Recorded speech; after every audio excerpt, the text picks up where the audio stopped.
President Charles Evans Hughes. This is an incident from American history. The setting is Bridgehampton, New York. The time is November 1916. Wonder if I should shave off my beard. Goodness. I don't want to look old-fashioned. The people voted for you as you are, Charles. Let's not give them a fright. Aren't you curious to see me clean-shaven? Let's not give me a fright either. You mustn't tease me anymore, my love. It don't befit my new status. Well, surely the First Lady has some privileges. True. Tease away. Oh, I can't do it on command. Not even for your commander-in-chief?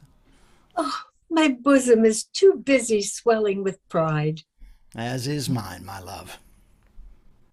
I owe you so much. Are you going to fight me or kiss me? Oh, piffle. I'm perfectly capable of doing both. In all seriousness, Antoinette, I couldn't have swung this without you. I only did what any self-respecting wife should do. Oh, give yourself credit. You're a pioneer. Me? Rugged?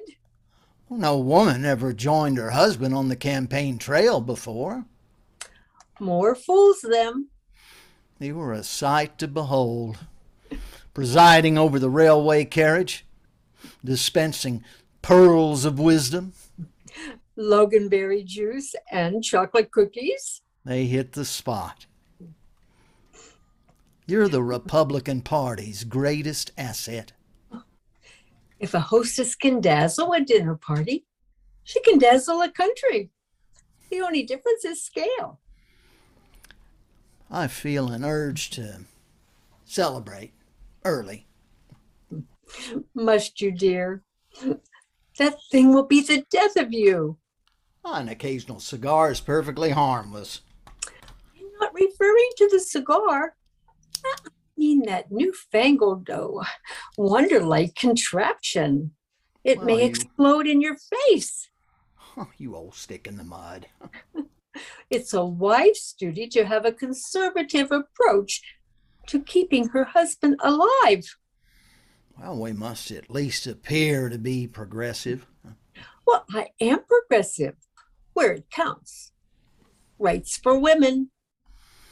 Ah, you want to be allowed to smoke in the street.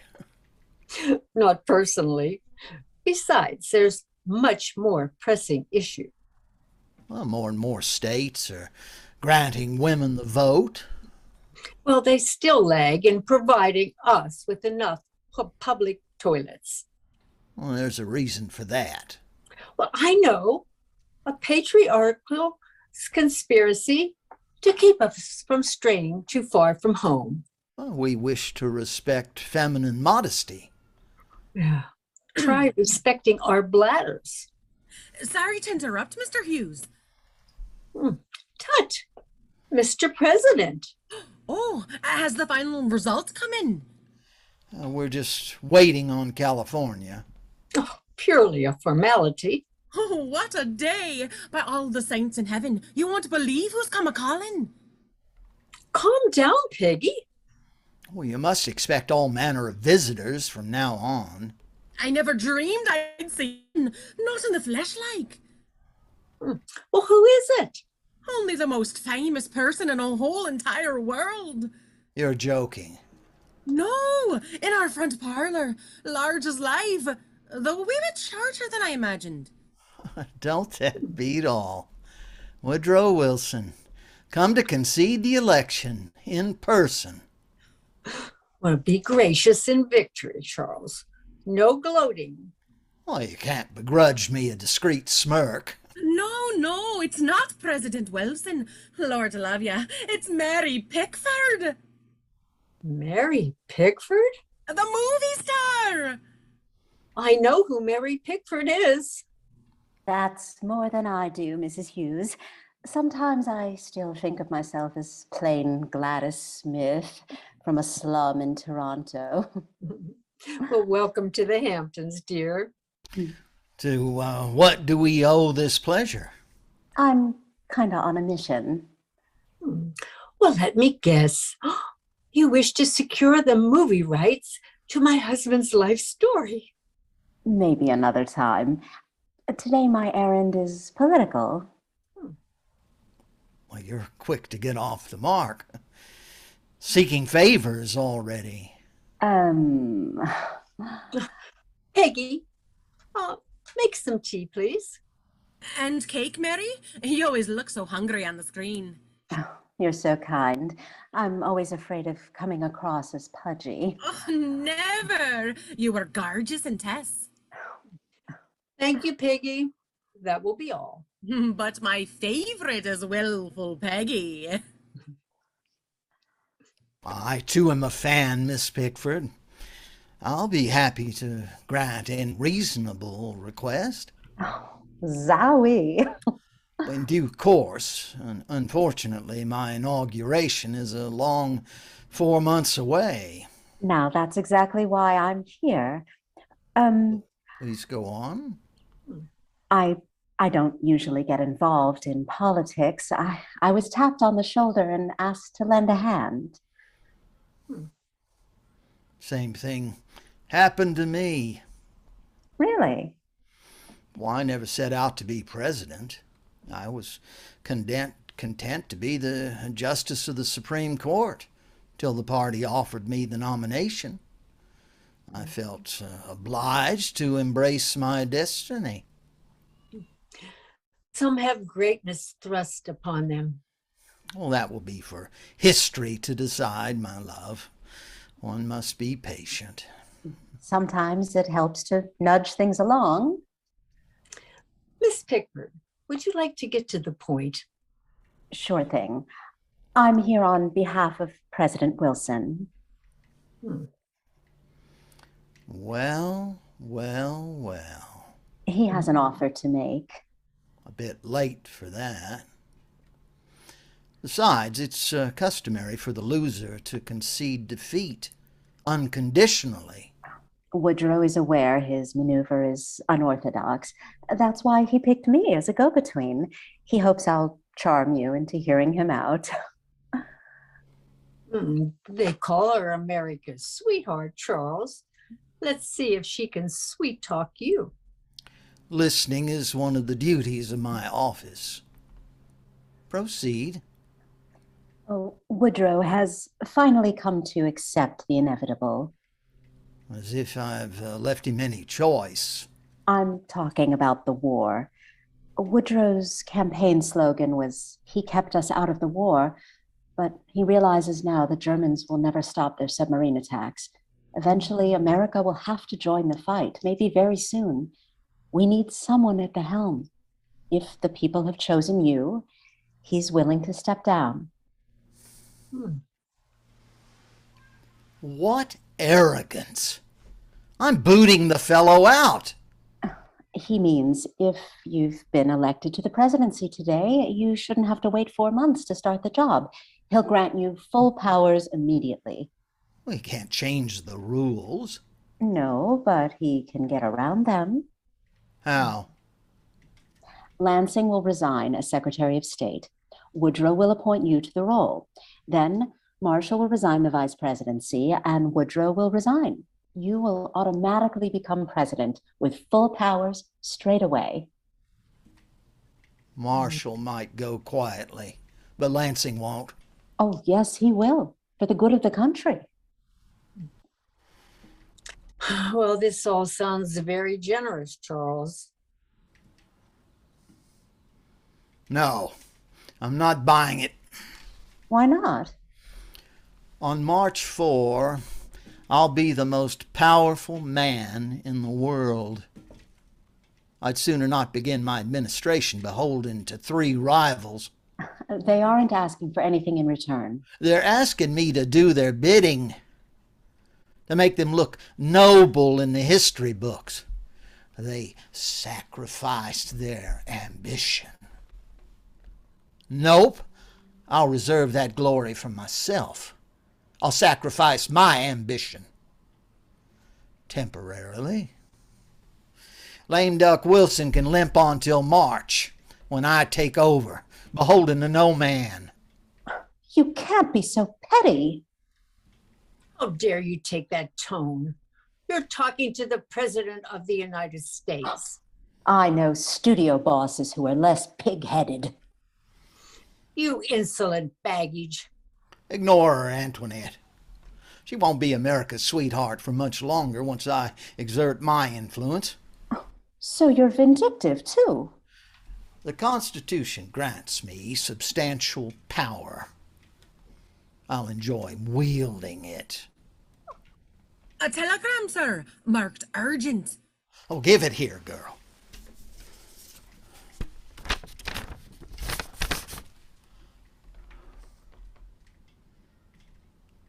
California?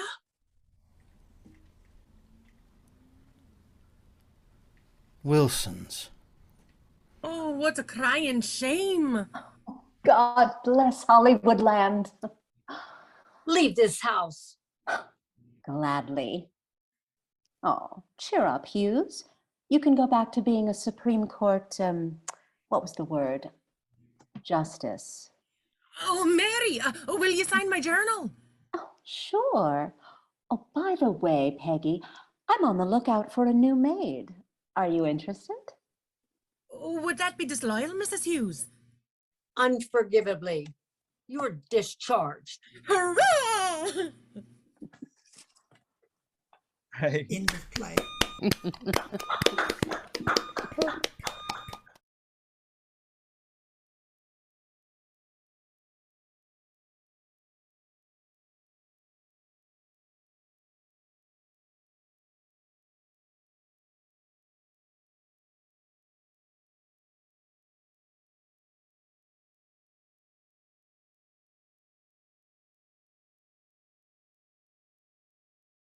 At Rise, the king's right-hand man, Master Thomas Cromwell, is sitting in his office reviewing paperwork. He's investigating Anne, second queen of Henry VIII, for treason and adultery. Servant enters. Lady Rochford. Lady Rochford enters. Welcome, Lady Rochford. Good morning, Master Cromwell. Please sit if you would. I trust you are well in spite of your trouble. Yes, I'm well, thank you, sir. Interview with Jane, Viscountess Rochford, wife of George Viscount Rochford, brother of Anne, by God's grace, the Queen of England. You must be worried about your husband. Yes, sir. And your sister-in-law, the Queen. Yes, sir. Do you know why they were arrested? No, sir. Okay. Let me enlighten you. The Queen's Grace has been charged with high treason, adultery, witchcraft in compact with the devil, imagining the death of the king, conspiracy to assassinate the king's daughter, Lady Mary, and conspiracy to assassinate Henry, the Duke of Richmond and Somerset, natural son of the king. The Queen has also been charged with committing adultery with the musician Mark Smeaton, with Sir Henry Norris, and various and sundry other gentlemen of the King's court. Lord Rochford, your husband, has been charged with treason, conspiracy to commit treason, and with unlawful sexual intercourse. I'm sorry to have to break this news to you. Thank you. Please rest assured that you are not accused with them. His Grace, the Duke of Norfolk, the Queen's uncle, is assisting me in conducting this investigation, and he vouches for your chastity and loyalty to the King's Grace. I am grateful for His Grace's commendation. I am a true and faithful subject of the King. I have no doubt of that, Lady Rochford. The reason I have summoned you here is to ask you just a few questions about your relationship with your husband. Has Lord Rochford been a good husband to you? He's always treated me kindly. I have heard it said that you have no children because your husband neglects you in favor of others. I have twice been with child, Master Cromwell. I miscarried early on both occasions. It is not widely known at court. My apologies, Lady Rochford, for drudging up painful memories. How long has it been since your most recent pregnancy? Nearly 2 years. 2 years and no more pregnancies. Are you not trying for another child? Have the two of you given up so easily? No, sir, the Lord has not seen fit to grant us children as of yet. Your husband does not neglect his duty to you. No, sir. He comes to me twice a week at least. I should think he would come more frequently than that. You're a beautiful woman, if you will forgive my frankness. Thank you for the compliment, but we are no longer newlyweds. I know few women who are 8 years married whose husbands come to them more than that. My lord husband is in service to the king, and at times his duties take him far from home. Quite. So you never suspected your husband of infidelity? No. Come now. Lord Rochford is notorious. Not a day goes by but I don't hear another salacious story about his dealings with women. And worse. I cannot speak to what you hear. Don't be impudent. This is an investigation for treason, and I will have the truth from you. I am telling the truth. For your scene. Yeah, I will. Excuse me, could you please mute? Jack, could you please mute? Okay. Don't be impudent. This is an investigation for treason, and I will have the truth from you. I am telling the truth. You have never quarreled with his lordship about his affairs? You've never grumbled to the Queen's ladies or to the Queen herself about his neglect of you? I may have reported a quarrel when I was in low spirits. What wife does not? So you admit you and Lord Rochford have quarreled? It was nothing serious, the kinds of arguments all couples have. About what? Let me advise you, I have spoken to many of the Queen's ladies, and some have reported your words to me. Oh, at times I thought he was gambling too much, staying out late with his friends. Are you sure his lordship was with friends and not lovers? Yes. How? You were not there with him, I take it? Many people saw him coming with the king's grooms. Words got back to me, and he told me himself. My lord husband has always been forthright with me. Has he been forthright about fornicating with the Queen? I beg your pardon? Lord Rochford has been charged with engaging in incestuous acts with the Queen. That is a disgusting accusation. Who says this? We have it from my lady, the Countess of Worcester, a most honest and truthful noblewoman. Lizzie Brown said that? I'm sorry. Lady Worcestershire? You know her well enough for such familiarity? Then you know of her excellent excellent character. I thought I knew her character, but not now. No one of any sense would entertain such a notion, let alone repeat it.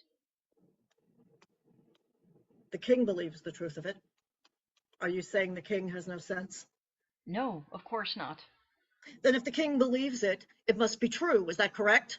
Or are you saying that you are smarter than the king, wiser than the king, that you and not the king are God's representative on earth, and we should all bow down to you instead of him? The king knows best. If the king said it happened, it happened. So you admit that your brother committed incest with the queen? As the king already knows the answers to your questions, why do you ask me? We need to be sure of your loyalty, Lady Rochford. If we can be sure of that, you and your Parker relations will be protected. You will continue to be styled Lady Rochford after your husband loses his title, and you will continue to receive support from the crown if he is sentenced to death. But we need to be sure of you. You are the wife of a traitor and the sister of a traitor.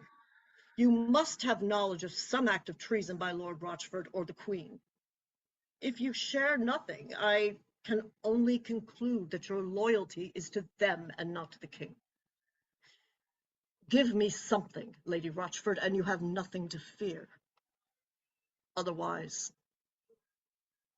there is room on the block for your head. as well as Lord Rochford's. I know of nothing improper between my lord husband and the Queen's Grace. Then what do you know? Shall I sign this warrant for your arrest as well? The only thing that could possibly... My lord husband repeated something that should never have been said. What did he repeat to you? He told me that the Queen's Grace told him that the king is unmanned. He told me that she said the king has neither skill nor potency in his relations with his wife. Thank you, Lady Rochford. That will be all. Before you go, just one more thing. I'm glad you're no wife of mine. You're lucky if the king does not have you burned. Disloyalty to one's husband constitutes petty treason. You gave me no choice. I think a wife should follow her husband to hell itself rather than betray him, even if it means sacrificing her family. I am loyal to God and to the King's Grace. That takes precedence. Good. Relax, Lady Rochford. I was merely testing you. You did well. The king will be pleased with you, and so am I. Lady Rochford exits. Bint. Lady Worcester. Send her in. I like that. That was good.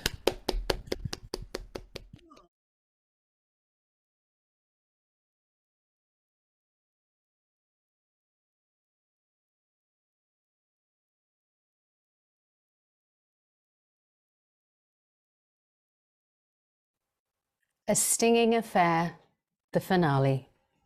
Written by Tasmin Jahan. Scene 9. It is late night. Michael and Renee, also known as Tara, are at the dilapidated country house. They are sitting in a sparsely furnished room, just 2 chairs and a small table. Michael watches Renee closely as she takes her last puff and stubs out her cigarette on the table. Michael, let's try this again, shall we? It's abundantly clear that Emily doesn't love you as much as you love her. Otherwise, why would she change the locks to your house? I don't want to talk about it anymore. Are you still sulking about it, Sweet Pea? Don't call me Sweet Pea. You poor thing. I feel sorry for you. I never wanted to meet you, but Jack insisted. Apparently you're supposed to make me feel better about myself. Why don't you like me? Tara, please. This is not what I'm looking for. But I really want to help you. Please don't get too close to me. I'm feeling anxious as it is. Just stay away from me. Nobody would know if we... Tara, you're scaring me. I would never scare you. I can only look at you with loving eyes. You're not Jack. You're not as selfish and nasty as he is. Oh, really? Because you're so kind and caring, I'm attracted to you even more. How can you say such a thing when you know I'm married? But you're married to a crazy bitch who hates you. Jack gave me the lowdown. She is not a crazy bitch. Watch your mouth. She doesn't hate me. You're such a lovely guy. You know you can do better than Emily. It's none of your business. And if better means a life with somebody like you, then no thanks. Jack said, once she emotionally cripples you, she's going to take everything you own, right down to the last penny. No, she won't. Yes, she will. No, she won't, because she knows how much I love her. I really miss the Emily I married. I'm willing to be patient with her because I just want her back. Are you absolutely 110% sure this is what you want? Without a shadow of a doubt. Very well, then. Look, Michael, as it's just you and me out here in the countryside without a soul to disturb us, I think it's about time you were made aware of a few things. Why should I believe you? Because I am the only one who will tell you the truth about what's going on. You mean you're gonna make it up as you go along?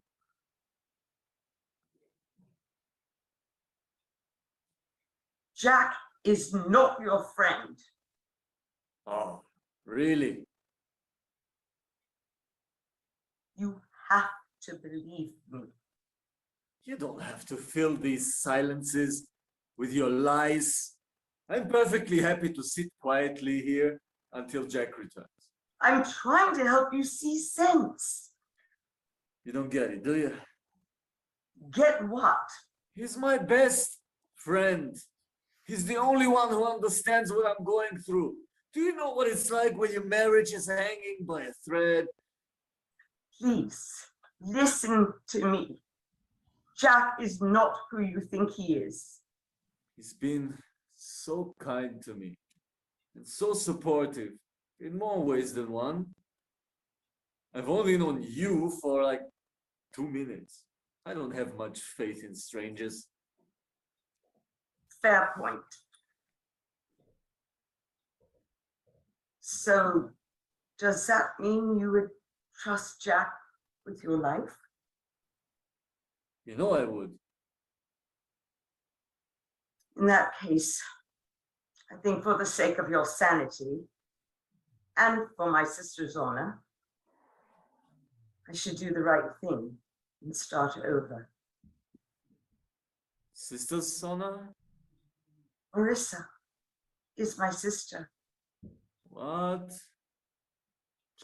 Jack's wife is your sister? It's a long story. Marissa and I haven't spoken in years, but it's all because of Jack. He made sure that we hated each other enough so that he could use both of us to hide his real identity. Save your lies for somebody else. Fine, don't believe me, but you'll see. What did you mean by start over? Michael, my name is actually Renee. I'm on a job right now, and you are the job. Excuse me? I promised £10,000 to keep you company, take you away from Emily, and indulge in whatever takes your fancy. £10,000 to keep me company? What a charming story. 5,000 has already been paid in cash, and the remaining after we sleep together. Are you out of your mind? It's the whole truth and nothing but the truth, sweet pea. Stop calling me that. I wish someone would love me. I have so much love to give. If you keep playing games, you'll never find love. You honestly believe that you found your true love with Emily?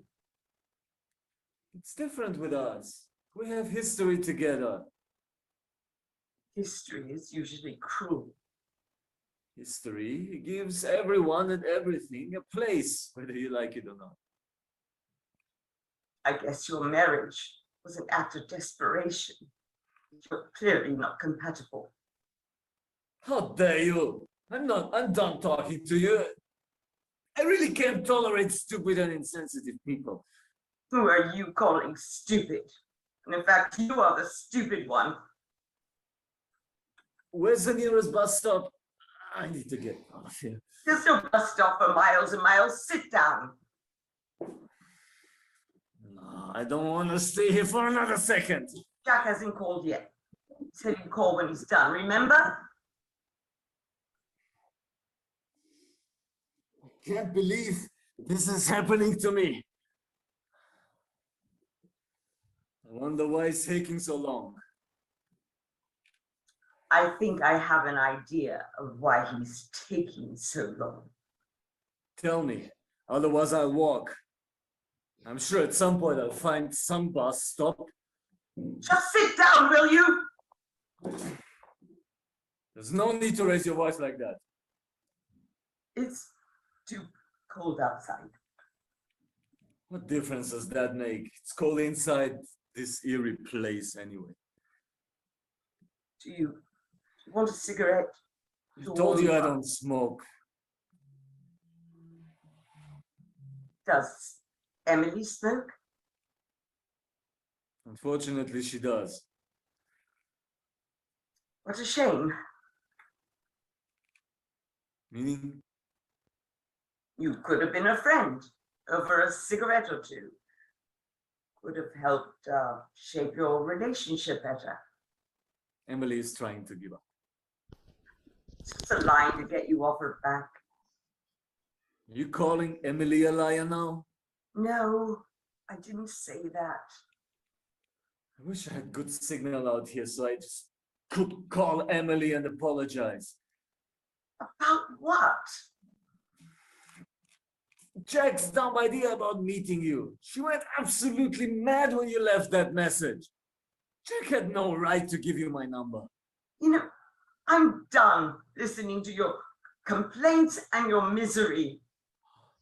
I'm so sorry my life bothers you, but this is the reality I'm living in, so just leave me alone.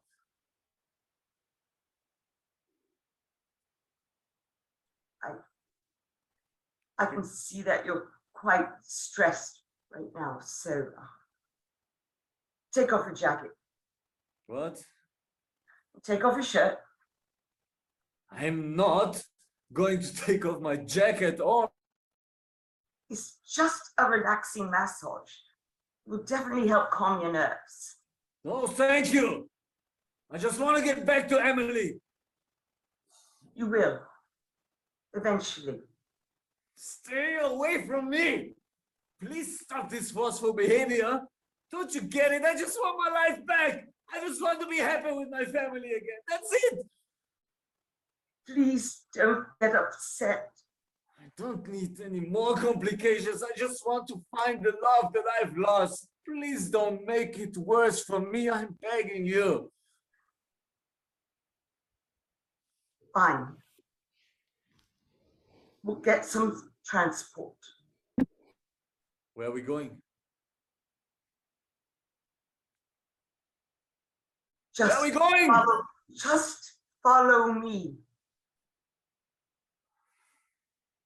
Scene 10. Michael and Emily's bedroom. Jack emerges from underneath the comforter. He lights up a cigarette.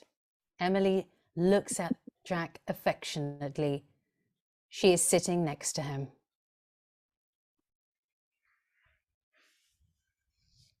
So my other name is Helen now? Oh, stop. It's getting harder every day. Fortunately, Michael believes every word of it.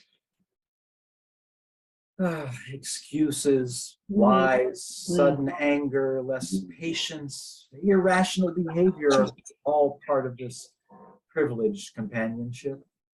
Once you choose this path, you're naturally susceptible to these awkward but necessary ways. None of these can be avoided. Sometimes I think I only can be clever once or twice, not all the time. This has nothing to do with wisdom.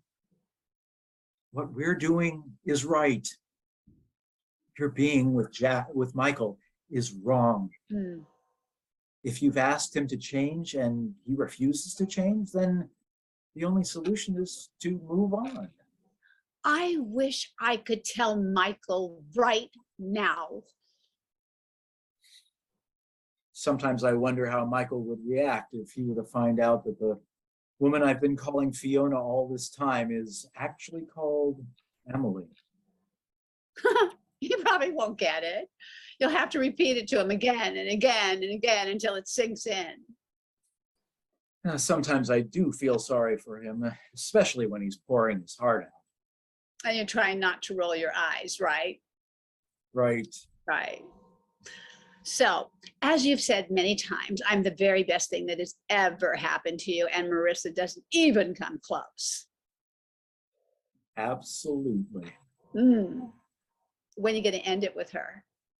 I'm getting so sick and tired of sneaking around, making up stupid excuses of doctor's appointments, shopping with friends, and dinners with girlfriends. My darling, I understand your frustration, but I have to make sure that Marissa has all access prohibited to my properties and accounts before we share our news. The legalities will take some more time. What about Renee?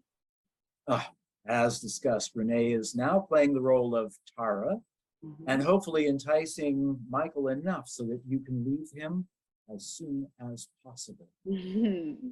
You should have seen his face when I accused him of having an affair with Tara. It was absolutely hilarious. And personally, I think I should have won an Oscar for that performance alone. Oh, if I'd only been a fly on the wall. Michael looks so very anxious and scared.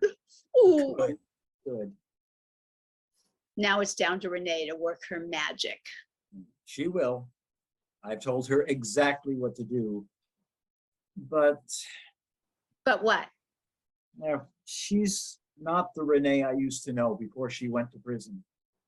Those 4 years have changed her. Meaning? She's become a little more challenging and feisty. Please tell me you put her in her place and nipped it in the bud. I did. I'd hate it if Renee ruins things for us. I've paid her enough so that she doesn't ruin it for us.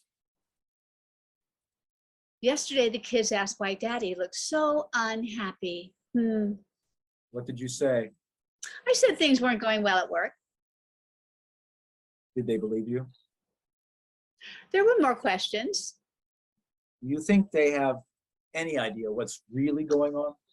No, they're too young to figure this out. I was just thinking, what would happen if you were to walk in on us right now? It would be the worst day of my life because of getting caught red-handed, and also the best day of my life because I wouldn't have to lie about us anymore. True. A marriage vow should have the clause of till either finds someone else do us part. That would certainly make life a lot easier. Isn't it weird? All your life, you're taught to follow your heart, follow your dreams, and people keep telling you where there's a will, there's a way, but what kind of way, nobody knows. I remember when I saw you for the first time, you looked so smart. And just after I'd said hello to you and you smiled at me, I thought to myself, what an awfully nice and well-spoken guy you were. I felt this sudden urge to talk to you the whole evening. I also remember you said dinner was divine and the company was breathtaking. I thought you were taking lessons in poetry. I was trying to impress you. When I saw you for the first time, I thought you were very beautiful. And I thought to myself, Michael is a very lucky guy. Do you remember that morning when you came over to return Michael's electric hedge trimmer and he wasn't home? Yes, vividly. You were in your beige dressing gown. Really cover you up that well. I saw right through it. I was about to get changed, but the moment I saw you at the door, I didn't care about what I was wearing. That electric hedge trimmer was a good excuse to get you on your own. And you couldn't keep your hands off me. After that, every time Marissa stood in front of me, I saw your face. I kept comparing you to Marissa. When Michael came home from work that day, I acted like the most affectionate and attentive wife in the world. I was feeling so guilty. Every time I thought of you, I felt so happy. And sometimes the love and the fun gets a bit serious, doesn't it? That issue kept me up all night. Thankfully, it was negative. I was so relieved. Once it's all out in the open, I can't wait to have our own baby. Me too. Who the hell's that?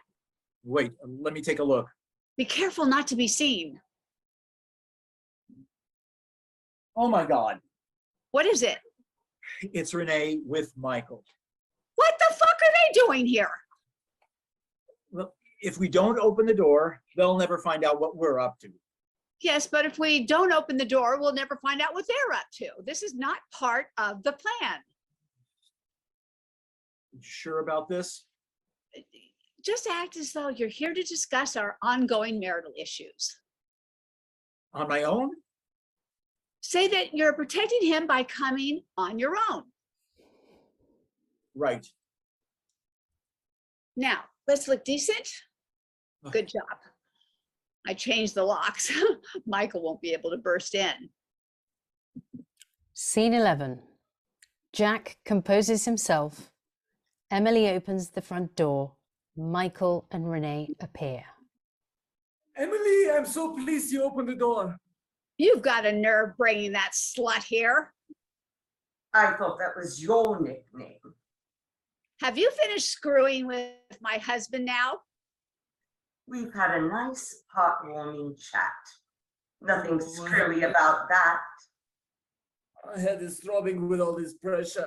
Emily, please believe me, this was Jack's idea. I had absolutely nothing to do with it. Tara, why are you smiling like that? It's interesting to see how things work out, isn't it? You were supposed to wait for my call. Emily and I had a lot to discuss. Wait a minute, Jack, what are you doing here? I was trying to make Emily see sense about your marriage and how it's important to be there for the kids. When I said I had an important meeting, I was referring to this. What an amazing performance, you two. What performance? What the hell is your problem? It's time for change. I need to put myself first. Don't make me laugh. Are you on something? Told me in the car she's going to surprise me. I'm even more confused than I was. Tara.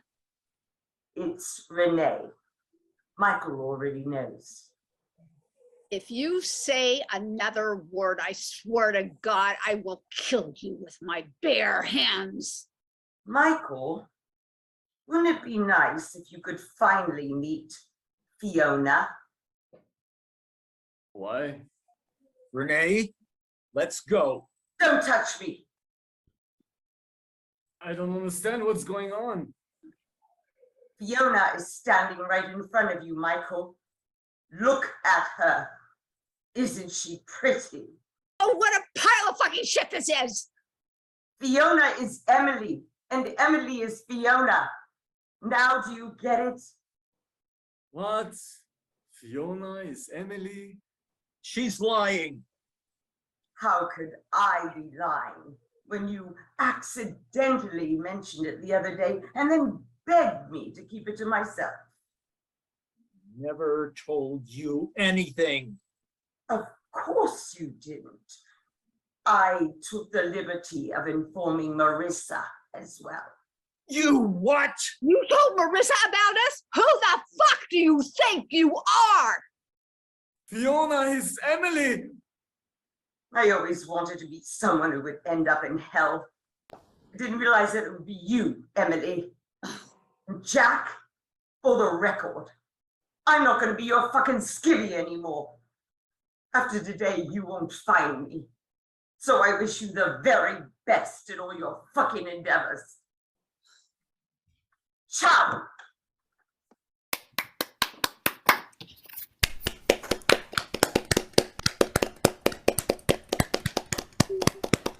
Clubs. Brilliant. Well done, guys. Well done.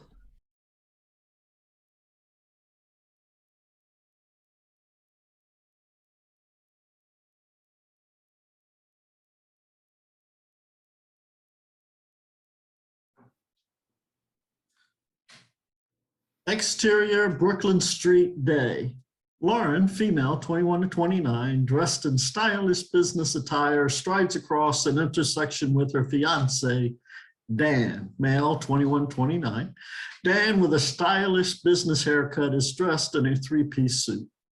Both Dan and Lauren are entrenched on their cell phones. Okay, what do you have? Milan? Milan? You have to be kidding. Are you even trying? Of course I am. Milan, the Bronx of Italy. No one goes there. No one goes to Italy anymore. Come on, think outside the box. All right, I'm still looking. It has to be better than Paula and Shane's wedding. I can't believe our two best friends planned their wedding in the same month as ours. They did announce their plans before we did. I thought we were going to wait for your promotion. Announcing a wedding at my birthday extravaganza. What kind of friends do that? They got caught up in the excitement. Excitement that I created on my birthday. That was my day. Paula stole that from me, and she's not getting away with it. We have to do whatever we can to make our wedding the event everyone will kill to attend. Don't worry. Don't worry about it. We'll find the perfect destination. Worried? I'm not worried. Antigua? They think Antigua is the end all? Everyone goes to Antigua. We have to find someplace new. We have to find a place no one has ever heard of. A place that our wedding will put on the map. I've always admired your competitive drive, but that sounds like a tall order. Lauren stops walking and lowers her phone to her side. Dan takes a few more steps, then turns back to Lauren. Are you in this or not? Sure, of course I am in. I was just thinking. No, the only thinking you should be doing is how you are going to be the most talked about groom, marrying the most talked about bride at the most talked about wedding of the century. No, nothing less. I am here for you. Dan looks at his watch. Okay. We do need to get moving, okay? Paula and Shane's engagement dinner will be starting soon. Lauren looks over to the liquor store they have stopped in front of. Well, you keep researching. I'm going to pick up some wine. I am not showing up empty-handed. You never do. I'll grab a smoke. Focus! You find us a destination. Dan nods and continues to scroll through on his phone. Lauren enters the store. Teva male, 30 to 40, with scraggly hair and beard, wearing dingy clothing, rushes past Dan and enters the store. Dan peeks into the window, places his phone in his pocket, takes out a cigarette. He lights it, leans back on the window of the shop, and takes a long drag. Interior liquor store continuous. Lauren is perusing the shelf of wines. She picks up a bottle, reads the label. She crunches up her nose and puts the bottle back. She reaches for another bottle, but turns to the front of the store. There is a commotion of indistinct voices coming from the front of the store. Lauren creeps down to peer through the shelves. Tella stands in front of the checkout counter. Joey, male, 45 to 50, stands behind the counter. Joey has a perplexed look on his face. What's that? I wish the money. What money? All the money. I wish it all now, please. What, you win a lottery? You got a ticket or something? No ticket. I just take the money and I go. Lauren creeps closer to the front of the store, craning her head to hear the conversation. She is still holding the wine. I can't give you winnings without the ticket. No, no ticket, please. Just money. Look, buddy, if you ain't got no ticket, you don't get no money. You got to show me something. Lauren walks up behind Teva. I show something.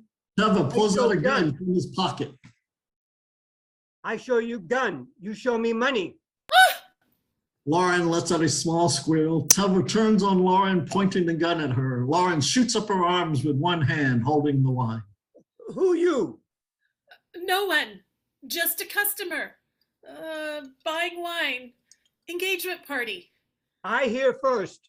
Oh, no, I know. You are absolutely in your rights to transact your business first. Lady, he's holding up the gun. Yes, I see that, and I do not want to interfere in your transaction, but I do have a question. What you want to know? How much the wine is? I'm in the middle of a holdup. Can't you see the gun? Teva stands between Lauren and Joey, pointing the gun back and forth between them. Yes, I see the gun. That's why my hands are in this position. But my question is not for you. Who else? Well, the perpetrator of the robbery. You want a man with a gun? You want to ask him a question? Yes, yes. Excuse me. I was wondering where you are from. You wish to know where I'm from? Yes, your accent is unique.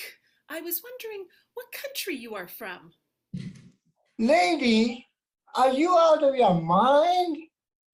I'm from Milagros. Milagros? I've never heard of it. May I ask where it is? Milagros is a very small island in Pacific Ocean. Milagros. Have you ever heard of it? If it ain't in the boroughs, I don't know nothing about it. It is very small. Nobody here know it. What is it like? Like paradise, heaven on earth. Not like here with concrete and metal, just beach and trees, and people smile all day. Sounds very pleasant. Is it beautiful? Oh yes, very, very beautiful. Water is bluer than blue, clear as glass and warm. If wish food, you shake tree, and out fall coconut and bananas. If you wish fish, walk to ocean, the dolphin chase fish to your net. No net, put hands in water, fish swim to you. That is Milagro. Oh, sounds breathtaking. Do people have weddings there? All Milagros have weddings on Milagros. Oh, what about tourists? Do tourists come there for weddings? Most travelers go to bigger island. Milagros too small. That's why Milagros very clean, very beautiful, not like here. Charming. Wouldn't you go to a wedding in such a beautiful destination? Lady, I didn't want to go to my own wedding. I dream to go back, be with family. I can understand. So why don't you go back? That's why I here. Need money. Then I go be with family. Oh, yes, sorry, I forgot. Well, you should get on with your business. I'll just get out of your way. Lauren slowly lowers her arms and places the wine on the counter. I'll just get this and go. Joey looks down at the wine, then up at Lauren. He glances at Teva, then turns back to Lauren. 20. Lauren removes $20 from her purse and starts to hand it to Joey. Oh, should I give it to you or to this man? Joey looks at Teva. Teva points the gun at Joey and shrugs his shoulder. Well, I'll just let you two work it out. Lauren places the 20 on the counter. She then briskly hugs Teva. Teva's arms flare out as he maintains pointing the gun at Joey. Lauren picks up the wine and exits the store. Exterior, Brooklyn Street, continuous. Dan straightens up as Lauren exits the store. He flicks the cigarette away and pulls out his phone. He begins flicking through his search. Still looking. No need. I have found our destination. You have? Where? How? Milagros, a heaven on earth little island in the Pacific. Never heard of it. How did you learn of it? From the robber inside. He's from Milagros. From the... He had such Wait, a... Robert, you mean the store is being held up? That is usually what robbers do. We should get going. We have tons of work to do.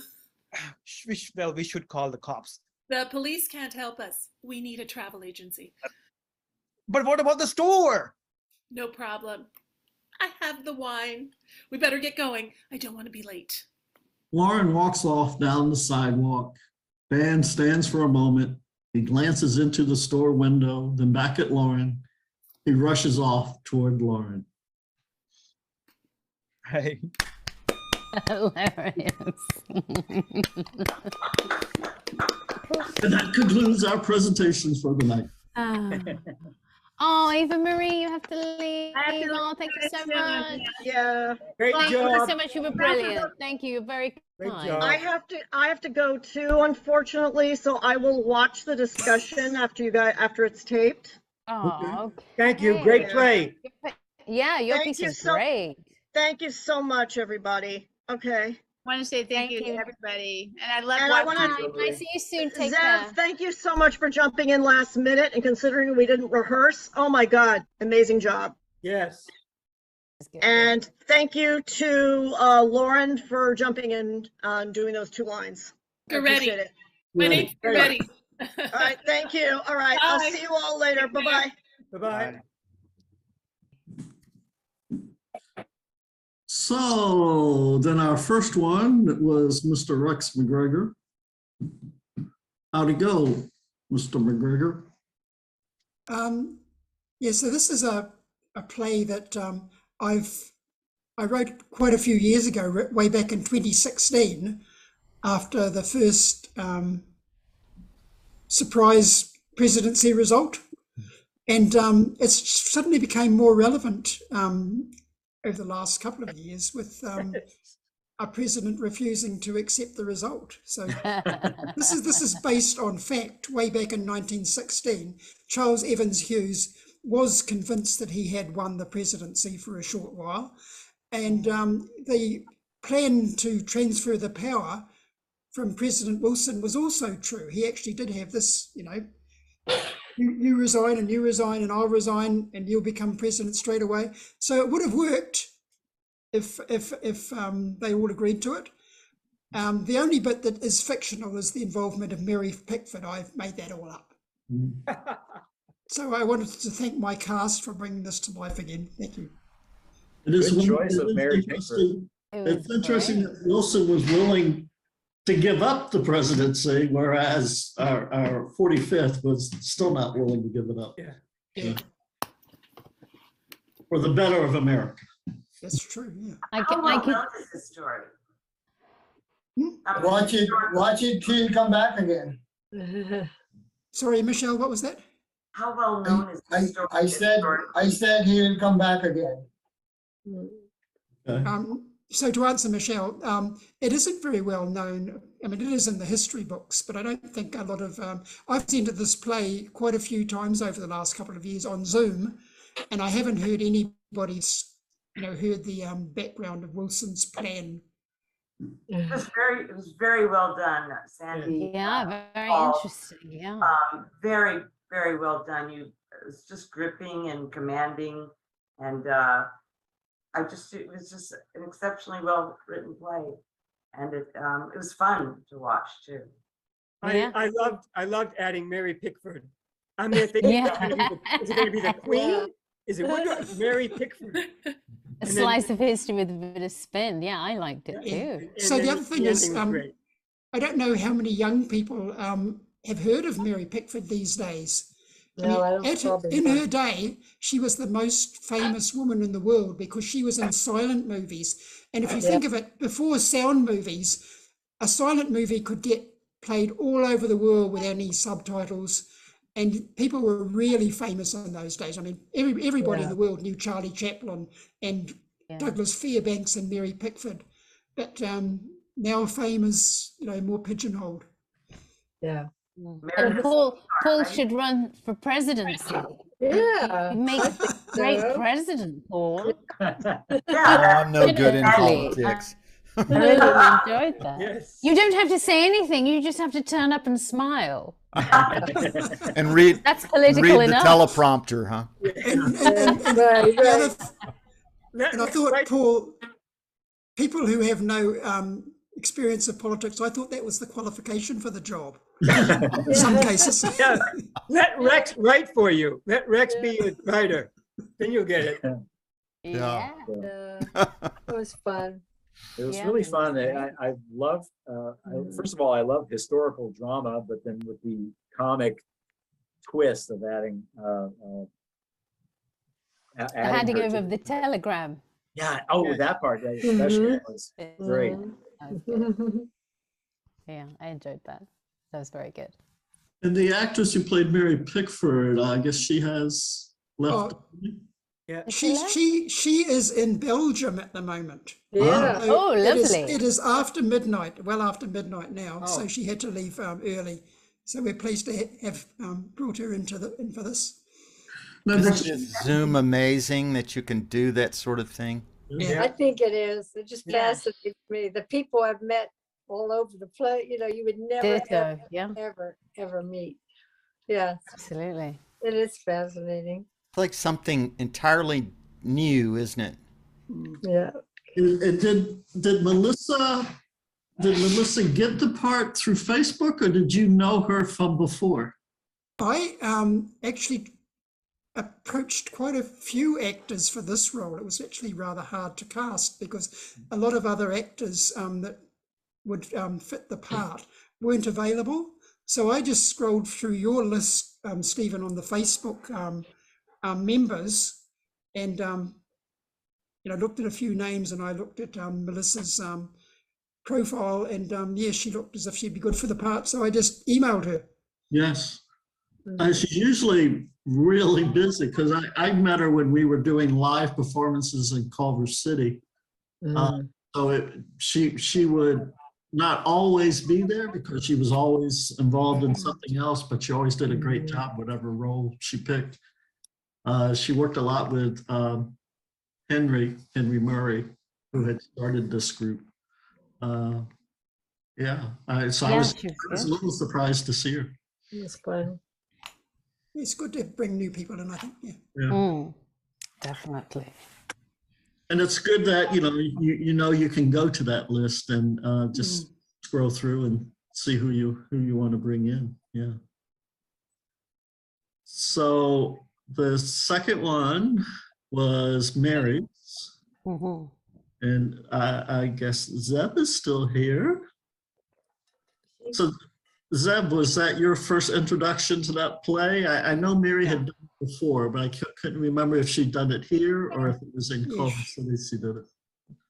I don't remember either, and I didn't want to say anything about it. I'm still getting used to the lighting where I am. I look demonic. It is not my intentions. Anyway,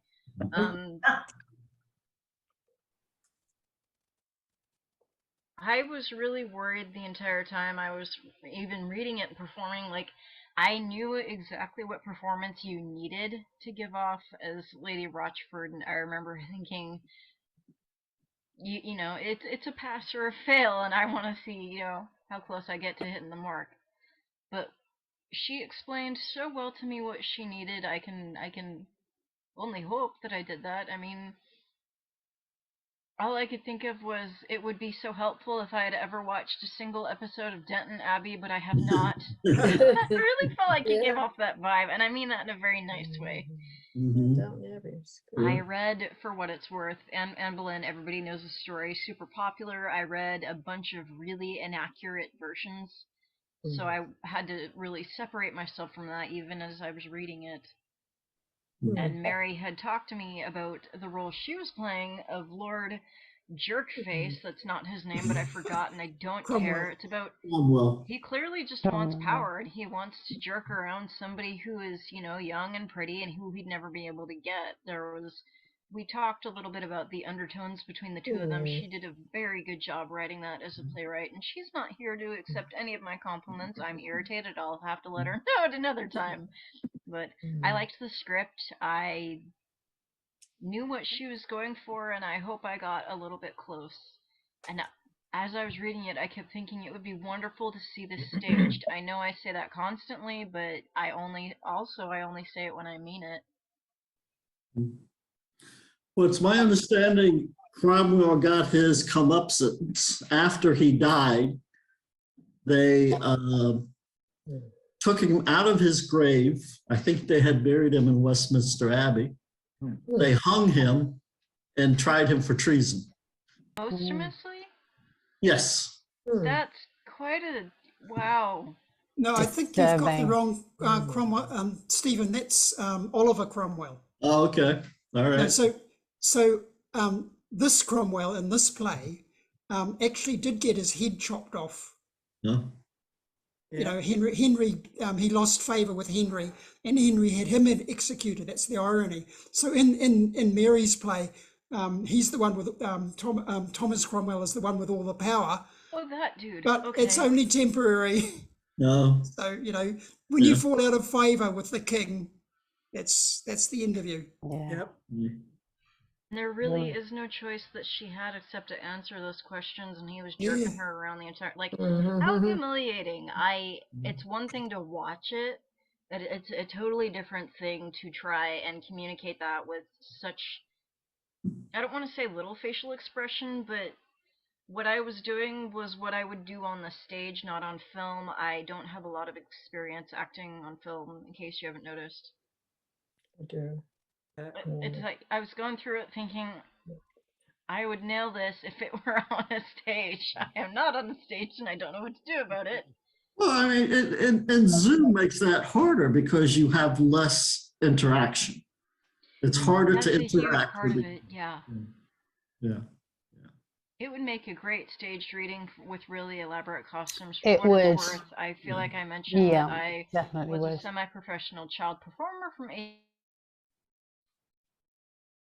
If not, let me inform you again. And they had us do a lot of like classics from the 1600s. So when I'm talking about English accents and dresses and mannerisms and being really subtle with your facial expressions, I know what I'm talking about. God damn it, I did it for 6 years. You know, and there was a running joke. You could either do a perfect British accent, upper crust London or beggar London, and they would put you in where they needed you, or you could tie a corset and breathe into a corset really well. I was the second one. I can sing for 3 minutes in one of them, and you make it even tighter, I can keep going. So that, you know, I was thinking against that background. I didn't want to say it, but I felt like it was informing my performance. I do watch, Stephen, when you post them to YouTube, I do watch performances because all of you are talented. I would like to see it again. And then I watch myself and try to, I heard somebody make the noise that I make every single time, and I have a feeling this might be a repeat. I said I would never go back to doing British classics, and here I am doing it again, thinking I'm really unprepared. But Mary's a talented screenwriter, so credit goes to her. All errors and overdoneness is me. So I would, considering that your rehearsals got glitched, I would say you did a very good job. Very good job. Yes. Yeah, it was you were twisting in the wind there, you know. It did show up good. That's exactly what I was going for. Trying to figure out what it is, what's the right thing to say here. Yeah, and what a stressful situation. Yeah, and that play really does capture how precarious life was in those days. You say the wrong thing, you lose your head. You know, it was that dangerous. And even if you say the right thing, it can get misinterpreted depending on what they want from you. Yeah. Exactly right. So I think the play actually really captures that tension, you know. Yeah. Things really were life and death. Right. Yeah. And Mary has this amazing presence. She's not here to hear this. She has that presence with her voice, that authority comes across so well. And the way in which she's put the dialogue together, it's really, you know, easy to listen to. And again, another slice of history. And, you know, I haven't studied history in a while yet, but it's, you know, there's, you know, so much to learn always. So it's a great story. I mean, that especially. Well, then let's move on to another English classic, A Stinging Affair. Yes. So glad we got to the end of it. 5 volumes, 5 volumes in one. But you know what? I am so grateful to the group, everyone who has been involved from start to finish. They were great tonight. It was absolutely fabulous. And I was watching it and I was thinking, oh my God, these people, it's just so painful to be in your company. But we finally get to the end of it and Renee calls the shots and finishes that play. And I'm so glad that we managed to do it. Thank you, Stephen, and thank you, actors. You were brilliant. Sure. Marie unfortunately had to leave early, but she was great too. Yes. Yes, I love the cat fight, so to speak, between the two ladies. Was wonderful. And I'm sorry I didn't get to finish it. I could have ended up in a bedroom, but Oh, but of course, there's always next time. I can't promise a bedroom scene. I'm not too sure about that. It was wonderful. Great ending. Yeah. Everyone got their comeuppance. It was great. Yeah. Jasmine, I liked how this was put together and the actors really, I feel like all of you worked together in a way that was not seen until. Oh no, Zeb. He's frozen. Zeb's frozen. Oh, maybe it's kicked her out. Maybe she'll be back. Well, then I have a question. I was thinking that I had missed a scene because Michelle and Danito, they already seem to have a relationship. But from what I remember last time, the only thing that happened was this text message that got sent. But it looked like, it seemed like No, do you remember the scene? I cannot recall which month. The scene, they were in the restaurant together, Jack and Michael, best friends at the restaurant. They were chatting, and then Jack called, you know, having an affair, therapy. And he said, and he was highly recommending it to Michael that he should have this therapy. And, you know, she's available tonight. Her name's Tara, and that's the first time she's mentioned. And Michael is like, I won't have anything to do with it. Don't you dare suggest it. Da, da, da, da, da, da. So then Jack still goes ahead. And obviously Jack has decided to give him a lift, or maybe they've had a chat. So yes, there's a backstory there, but I didn't want to go too much into it because I had to condense it. Otherwise it would go on forever. And this is where he's dropped him off conveniently so that he knows where he is, so that he could be with his wife. I understood that. It just seemed like Tara really liked Mike and thought he was a great guy, but yet this is their first meeting, isn't it? No, because if you notice the conversation, actually, the way in which it started, it was as they had been there for a while. Yeah, we did because have some Renee time off says, screen, huh? shall we go over it? No, let's go over it again, shall we? Right. That's her first line. And that is Right, how so you the- know that, yeah, he's been there for a bit. But I then think Right, he's so Stephen that- brings up that point where Michael says, I've only known you for 2 minutes. yeah, but that's just a figure of speech. Okay. It's Right, not but the to scene- be the scene taken does start- literally. You know, Emily, he's known all his life. Jack is his best friend. He thinks he knows him. And then, comparatively speaking, I've only known you for 2 minutes. So it's That's just what a I figure felt. of Like speech. I'd already been going it over and over and over with him and trying to get him to And see. you cannot penetrate that bubble that where he is. You cannot even touch him, and he is like, okay, Jack is my best friend, so I listened to him. He's dropped me off. He said he's going to be back. Don't really know what's going on. And remember, when the scene opens, when this story unfolds, he's already in a mess. He's in a bad place already. So what is he doing there, and why is he saying those things that he's saying? But then he's not in control of all of his faculties. And it turns out the person is, oh yes, a minute here, and the reveal starts. Oh, by the way, Fiona, because he's mentioned someone called Fiona in the beginning, and everyone's thinking Fiona's someone else, but Fiona is Emily.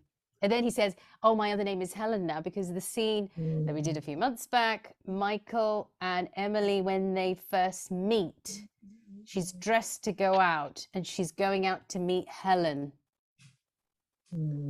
Is in fact Jack.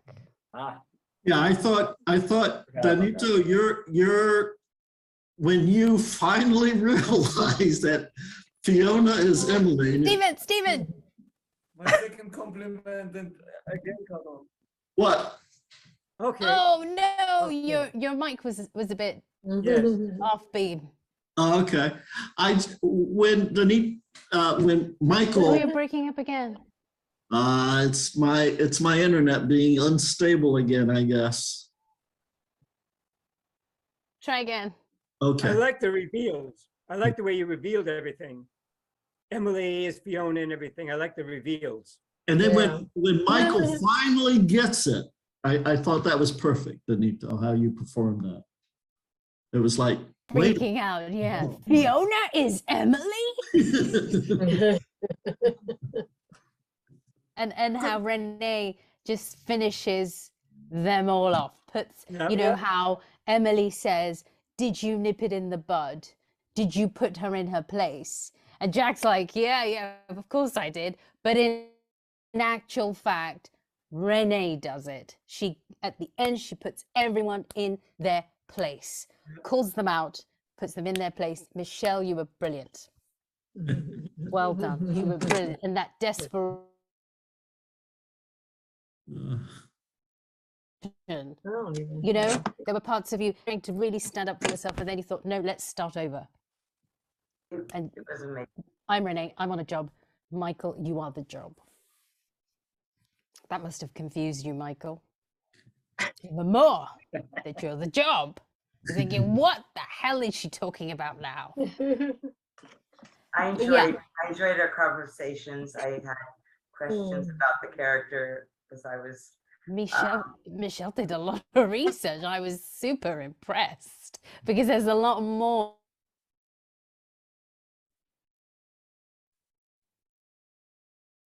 Good. As I was learning the character, I just felt there was so much in there.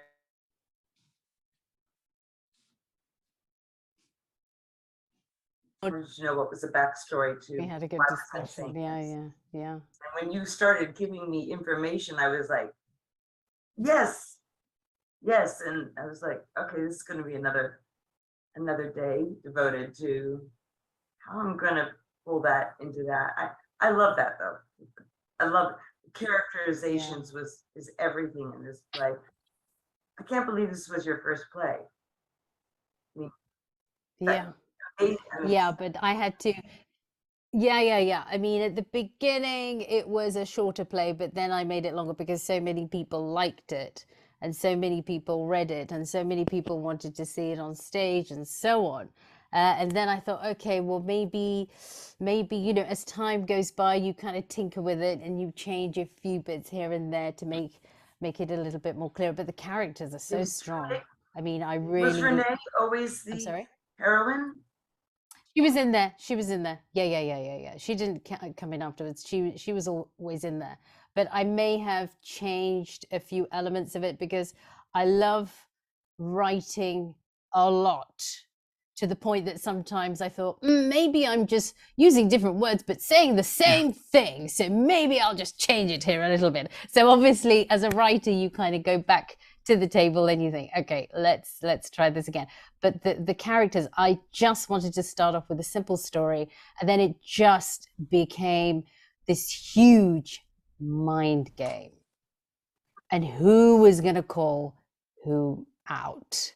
Where, how high are the stakes for these people, ordinary people who think they know they've worked out their lives, but in fact they haven't. Right. It was like who is going to dismantle the house of cards, And Yeah, absolutely. And I really enjoyed playing I guess it would be called a quasi-romantic part in this scene with Emily. Yeah. And I will admit I was disappointed that I didn't get to play the asshole, the true asshole that is Jack. But you did a great job. Thank you, Mark. You did a great job. Yeah, but Jack was, I mean, does anyone think, I know you haven't seen all of it or read all of it, but Jack is maybe the male version of Emily? No, in the first scene that we played. The characteristics. In the first scene that we played. That selfishness. Sorry, Donetta. Jack was like telling me, I remember, he was like, hey, man, have an affair, it's really cool. And I was identifying with it. I was like thinking, yeah, he's really right, as myself, I was thinking, he has a point, but then story evolves as like, he called it therapy though. Yes. Yeah, he wasn't wrong, in the beginning. It's like, if Emily is treating him like this, then yeah, go out, have some fun, look for something new. But then now we have the reveal, and it turns out he's not the nice guy. He's not the cool guy. It's like he's the exact opposite. And it's your best friend. Sam, you have a question? Yes, I just wanted to say, you guys, I gotta leave. If they just wondering if you guys any feedback or. Sorry. Yeah, we could move right into best laid plans if you like. Yeah, actually, I have to be somewhere by 5 p.m. and then just got half an hour now. So. Okay. Okay. I thought it was hilarious. The hold up and the reality she was living. I have to tell you, when I was out looking for actors, I was hoping Sam was going to do the part of Teva, just because of his accent. I wanted someone with an accent, but Chuck came in first, and I didn't hear from Sam until later, and that's why the part got put back. Chuck did great. Yeah. I was like, oh my God, is this a real hold up? I'm sorry I cut in there, Steve. I cut in when you were giving directions. Well, it's perfectly fine. It's possible I didn't even need the direction at that point, but they were there. It was fun. I like the contrasting couple. Totally different. You're gonna get married. Yeah. Great job, Goretti. Oh, thank you. Yeah, I don't know if I'd marry you though. Oh, yes, you would, Chuck. Come on. Some of the lines were so funny. Yeah. To me, just the idea of this woman just standing there having the whole bottle of wine. Excuse me. No, and fiance waiting outside. She didn't know who to hand the money to. I didn't jump in fast enough, but I wanted to tell Tasman that the more I hear your writing, the more versatile a writer you are. You're so versatile. Oh, you're so kind. When I was listening to it, I said, is that Tasman's work? It is. I promise you it is. Oh, I know, but I saw for the first time how versatile you are. But but going back to Stevens, it was very funny lines. Some of the lines were. I think laughed out loud. When Chuck was sorry, I mean your character was talking about that island he's from. He's getting all sentimental, but he's got to focus on what he's doing at the same time. Right. I thought that was really funny. Yeah. And then your fiance waiting outside. Yeah. She's like, I got the wine and it shouldn't be this island. He's like, robbers. And Sam, when Sam said that? Sam, you came in at that interruption, where robbery, and it kind of overlaid on Greta. It worked perfect. Yeah, it worked really well. I mean, honestly,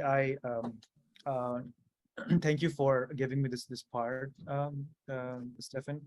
Sure. And also, I honestly liked I personally enjoyed playing Dan compared to the Tewa, the character you were actually thinking to give to somebody like me, because I I enjoy these random characters because and again, first of all, it was very well written script. It was funny. It was comedic, but at the same time, I appreciate that you considered diversity in your mind, and I'm glad that I got Dan, not the stereotypical Teva. Just Okay. saying, All right. because when I say something which I have in my mind all the time is that when there is diversity, it should be diversity. It doesn't matter, where Right. somebody is ethnically from or not. So that's why I really enjoy being this carefree boyfriend or soon to be her husband, and this caught in his own world. So yeah. Well, I'm glad it worked out that way. I'm glad Yeah, it worked out that way. Thank you. Yeah. All right, guys. Thank you very much for your time. I gotta hop Nice off. to see you. Yeah, take care. See you next time. Bye. Bye. Yeah, Bye. Bye. bye. I'm going to be leaving too, so I'll see you all next time, I hope. Oh, bye, First Lady. Bye. Hi, Sandy. Yeah. Let's say goodbye and thank you Bye. so much. It was such a pleasure. Oh, bye, Michelle. Thank you. You were wonderful. Catch up with you Hi, soon. Michelle. Stay well. Thank you. Thank you. Thank you. Thank you. Thank you. Thank you. I did want to say, Paul, in your Michelle's background, the fact that you flipped them and kept them together like that. The background was amazing. I forgot to say that. Yeah. Yeah, where do you get all this? It worked. Yeah, I really well. took one of the images and just put it in Photoshop and turned the horizontally. You see, that's IT. You see, that's my It was weakness. so easy. It was so easy to do, though. It was so. Paul, do Tech 101 because I think Donetto was asking the same question. You sound far away, Donetto, so I don't think they heard you. But he was saying that where do you get these? Like, do you go to a virtual site and you pick some, or you can pick a picture from anywhere and make it? I thought it was on Google. If you Google something. Yeah, just do Google search, but look for images. Images. Just any image. It doesn't have to be something that's in some site for virtual. You type what you're looking for, but instead of going for an all-out Google search, you say, I just want to look at images. And so it just throws up images on your screen. Okay, great. Thanks. Yeah, but then how do you add it into your background? Like you are there and it recognizes that you are there, and you have to add it as a virtual background in Zoom. So you have to download it from Google onto your hard drive, and then you have to upload it to Zoom as one of your virtual backgrounds. And don't you have to have a green screen as well behind you? No, it works better if you have a green Oh, that is so true. So that you don't pop in and out of the picture. Yeah. Paul, do you have a green screen? I have a very old operating system. I have a Windows 7. But do you have a green screen behind? Yeah, I have to. It won't work without the green screen. Ah. And but I know later operating systems will work without a green screen. I've seen it, but people will like pop in and out of the image. Yeah, it does do that. Yeah, if the light is not right. Yeah, you're perfect. Oh, look, Chuck's back. Yeah, that's right. I just changed it. Go to virtual. Once you've downloaded them, and then you put this little plus sign by virtual backgrounds, plus go to your downloads, pick it up. I was trying to get a store today, but now I guess I should just put images store. Chuck, do you have a green screen behind you? No. Can you pop your head back 6 inches? Like nod? Okay, that's good. Yours is good. You must have a better computer than me. It also depends on how far away he is from the wall and what's behind him. Like, it gets blurred. Yeah, I'm guessing that the quality of the camera probably matters also. Yeah, Tasman, you're darling. These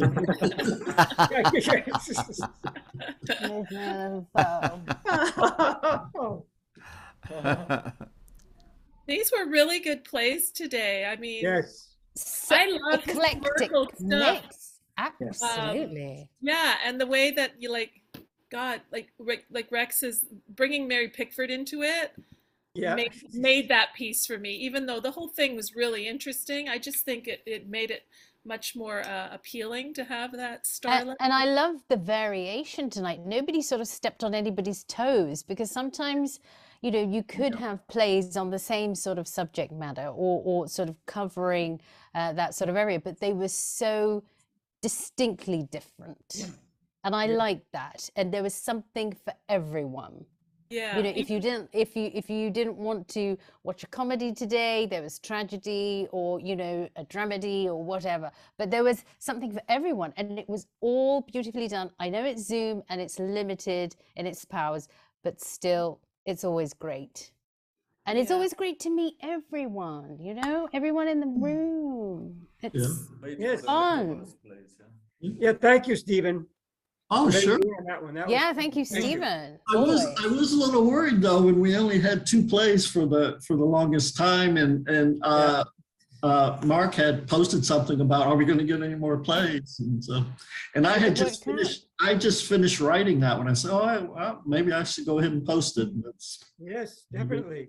It's your gig, Stephen. You can post as many as you like. Yeah, your gig. Do what you want to do. Writer, but. I mean, if we get to a point where it's only one writer, then we have to do more. But yeah, you could do one huge play with Bye, Mike. 15 actors. Bye, Mike. Bye, Mike. Bye. Hey, Mike. Oh, Mike was really good as well. Sorry, before you go, Mike, you were very good. You were very funny. Oh, thank you. Yeah, with some of your responses. Sorry, I should have said that earlier. You know, you're like in the middle of a hold-up. And your expression, the way your face just dropped, I like that. I really enjoyed that. I was trying to be a New Yorker. My favorite line of his. Well done. I didn't even want to go to my own wedding. Yes. That's a good lie. That was a very good lie. Well done. Bye. See you guys. Okay. Hey, Mike. Bye. Time for me to go as well. All right. Thanks for coming. Bye. Thank you so much, Stephen. Call it a night. Hey, to the writers out there, should we do a Halloween theme?